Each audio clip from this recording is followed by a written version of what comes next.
નમસ્કાર. ચાલો આજે વાત કરીએ ગુજરાતની એક બહુ જ મોટી શૈક્ષણિક પહેલ વિશે, જેનું નામ છે મિશન સ્કૂલ્સ ઓફ એક્સલન્સ. આ શું છે અને કઈ રીતે એ રાજ્યના શિક્ષણ જગતને બદલી રહ્યું છે, એને જરા નજીકથી સમજીએ. આ આખા મિશનનો જે મુખ્ય વિચાર છે એ આ એક જ વાક્યમાં આવી જાય છે.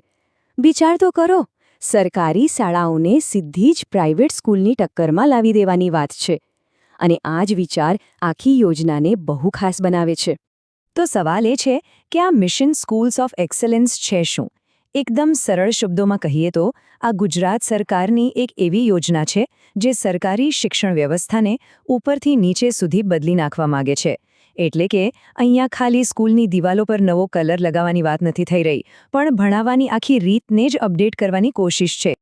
ઓકે, તો આટલું મોટું પરિવર્તન આવશે કઈ રીતે? એના માટે એક આખી બ્લુપ્રિન્ટ તૈયાર કરાઈ છે. આખું મિશન 4 મજબૂત પાયા એટલે કે 4 સ્તંભો પર ઊભું છે, જેની સફળતાનો આધાર છે. તો આ 4 પાયા કયા છે?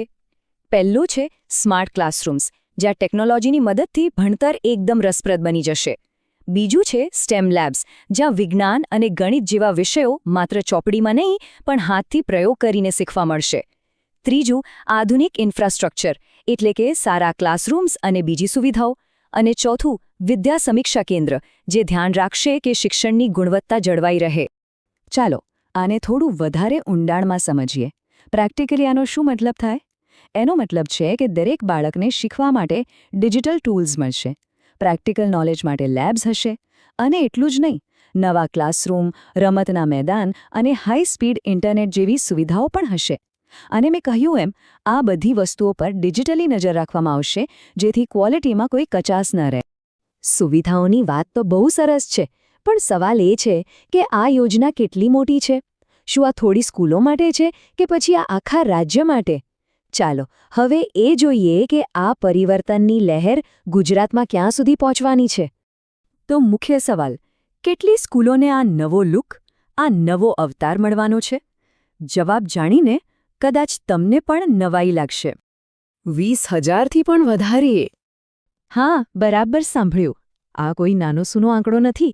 આનો મતલબ છે કે ગુજરાતના લગભગ દરેક ખૂણામાં, ગામડાઓથી લઈને શહેરો સુધીની સ્કૂલોને આ મિશન હેઠળ આવરી લેવામાં આવશે, અને એનાથી લાખો વિદ્યાર્થીઓના ભવિષ્ય પર સીધી અસર પડશે.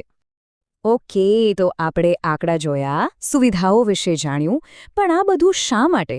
આની પાછળનું મોટું વિઝન શું છે? આ ખરેખર કેમ આટલું મહત્વનું છે?